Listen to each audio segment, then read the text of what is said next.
আসসালামু আলাইকুম। বাংলাদেশ বেতার রাজশাহী স্থানীয় সংবাদ পড়ছি শিখা খাতুন। জাতীয় মৎস্যপক্ষ ২০২৬ উপলক্ষে রাজশাহী বিশ্ববিদ্যালয়ের ফিশারিজ সমিতি ও ফিশারিজ বিভাগের উদ্যোগে মাছের পোনা অবমুক্তকরণ বর্ণাঢ্য র্যালি ও আলোচনা সভা অনুষ্ঠিত হয়েছে।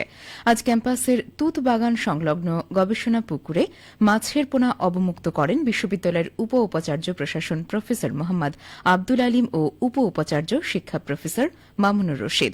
এ সময় আরও উপস্থিত ছিলেন ফিশারিজ অনুষদের অধিকর্তা প্রফেসর মোহাম্মদ মুস্তাফিজুর রহমান মণ্ডল এবং বিভাগের সভাপতি প্রফেসর মোহাম্মদ ইশতিয়াক হোসেন সহ অন্যান্য শিক্ষক ও শিক্ষার্থীবৃন্দ। পোনা অবমুক্তকরণের পর বিশ্ববিদ্যালয় প্রাঙ্গণে একটি বর্ণাঢ্য র্যালি বের করা হয়। পরে ফিশারিজ বিভাগে জাতীয় মৎস্যপক্ষ ২০২৬ উপলক্ষে একটি আলোচনা সভা অনুষ্ঠিত হয়।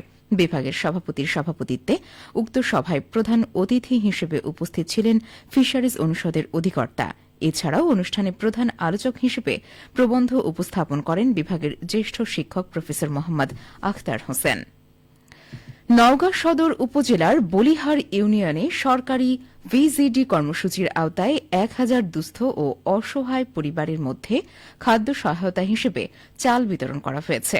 আজ দুপুরে ইউনিয়ন পরিষদ চত্বরে আয়োজিত বিতরণ অনুষ্ঠানে প্রধান অতিথি ছিলেন নওগাঁ ৫ আসনের সংসদ সদস্য মোহাম্মদ জাহিদুল ইসলাম ধুলো। অনুষ্ঠানে প্রত্যেক পরিবারকে ৩০ কেজি করে চাল দেওয়া হয়। এ সময় বক্তারপুর ইউনিয়ন পরিষদের চেয়ারম্যান সরওয়ার কামাল চঞ্চল, বলিহার ইউনিয়ন পরিষদের ভারপ্রাপ্ত chairman S M Hamidur Rahman Shafi সহ অন্যান্য ব্যক্তিরা উপস্থিত ছিলেন। নওগাঁর আত্রাই উপজেলায় জাতীয় পর্যায়ে নতুন কুড়ি প্রতিযোগিতায় সফলতা অর্জনকারী শিশু কিশোরদের সংবর্ধনা ও সনদপত্র প্রদান করা হয়েছে। আজ সকালে উপজেলা প্রশাসনের আয়োজনে এই সংবর্ধনা অনুষ্ঠিত হয়। অনুষ্ঠানে প্রধান অতিথি হিসেবে নওগাঁ ৬ আসনের সংসদ সদস্য শেখ মোহাম্মদ রেজাউল ইসলাম সফল শিশু কিশোরদের হাতে সনদপত্র তুলে দেন।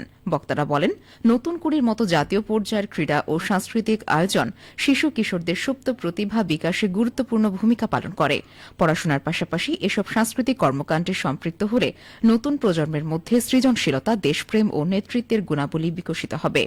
আত্রাই উপজেলা নির্বাহী কর্মকর্তা মনিরুজ্জামানের সভাপতিত্বে অনুষ্ঠানে অন্যান্যর মধ্যে বক্তব্য রাখেন উপজেলা বিএনপির সিনিয়র সহসভাপতি আব্দুল জলিল ও সাধারণ সম্পাদক তাসলিম উদ্দিন শখীদার সহ স্থানীয় গণ্যমান্য ব্যক্তিরা। পাবনার আটঘরিয়া উপজেলায় আইন শৃঙ্খলা কমিটির মাসিক সভা অনুষ্ঠিত হয়েছে। আজ দুপুরে উপজেলা প্রশাসনের আয়োজনে উপজেলা পরিষদ সম্মেলন কক্ষে এ সভা অনুষ্ঠিত হয়। উপজেলা নির্বাহী কর্মকর্তা মোহাম্মদ তাহমিদুল ইসলামের সভাপতিত্বে সভায় উপস্থিত ছিলেন সহকারী কমিশনার ভূমি মুনতাসির মাহফুজ, আটঘরিয়া থানার ভারপ্রাপ্ত কর্মকর্তা ওসি নাজমুল হক, উপজেলা যুব উন্নয়ন কর্মকর্তা আব্দুল হালিম, উপজেলা প্রকৌশলী বাকি বিল্লা সহ বিভিন্ন ইউনিয়নের চেয়ারম্যান ও স্থানীয় রাজনৈতিক নেতারা। সভায় উপজেলার সার্বিক আইনশৃঙ্খলা পরিস্থিতি নিয়ে বিস্তারিত আলোচনা করা হয়। বিশেষ করে মাদক নিয়ন্ত্রণ, রাতে বহিরাগতদের চলাচল ও অবস্থান এবং বিভিন্ন এলাকায় সরকারি ভবনে মাদক সেবনের অভিযোগ সহ সংশ্লিষ্ট বিভিন্ন সমস্যা এবং তা প্রতিরোধে করণীয় বিষয়ে গুরুত্ব সহকারে মতবিনিময় করা হয়। রাজশাহী মহানগরীতে Bangladesh standards and testing institute BSTI Rajshahi বিভাগীয় কার্যালয়ের উদ্যোগে আজ দুপুরে একটি ভ্রাম্যমাণ আদালত পরিচালনা করা হয়েছে। অভিযানে বিএসটিআইয়ের গুণগত মান সনদ নবায়ন ছাড়াই মোড়কজাত খাবার, পানি উৎপাদন ও বিক্রি এবং লেভেলে অবৈধভাবে মানচিহ্ন ব্যবহার করায় বিসিক শিল্পনগরী এলাকার রোজ পিওর ড্রিঙ্কিং ওয়াটার প্রতিষ্ঠানকে ৭,০০০ টাকা জরিমানা করা হয়। এ সময় মান সনদ গ্রহণ না করে অত্যন্ত অস্বাস্থ্যকর পরিবেশে জন্মদিনের কেক উৎপাদন ও বিক্রির দায়ে একই এলাকার সোয়াইব শিফাত বেকারি নামের প্রতিষ্ঠানকে ৬,০০০ টাকা জরিমানা করা হয়। রাজশাহী জেলা প্রশাসনের সহকারী কমিশনার ও বিজ্ঞ নির্বাহী ম্যাজিস্ট্রেট মোহাম্মদ শাহরিয়ার ইসলাম নাফিসের নেতৃত্বে পরিচালিত এই ভ্রাম্যমাণ আদালতে প্রসিকিউটর হিসেবে দায়িত্ব পালন করেন বিএসটিআই বিভাগীয় কার্যালয়ের সার্টিফিকেশন মার্কস উইংসের কর্মকর্তা প্রকৌশলী জুনায়েদ আহমেদ।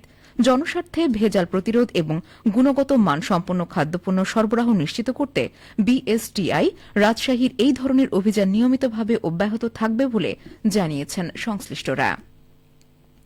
নাটোর জেলায় উচ্চ ফলনশীল রোপা আমন ধান চাষে ১৪,০০০ কৃষককে ৮৪,৩৫,০০০ টাকার কৃষি প্রণোদনা দিয়েছে সরকার।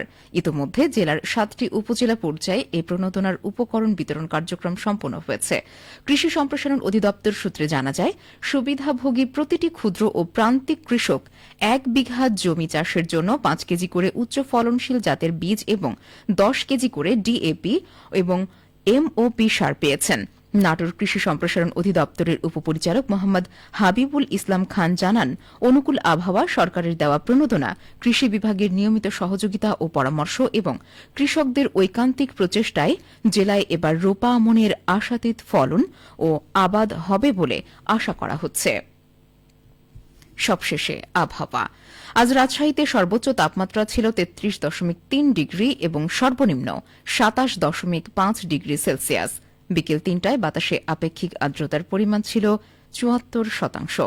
রাজশাহী ও পার্শ্ববর্তী এলাকায় আজ সূর্যাস্ত সন্ধে ৬টা বেজে ৩১ মিনিটে। সংবাদ শেষ হল।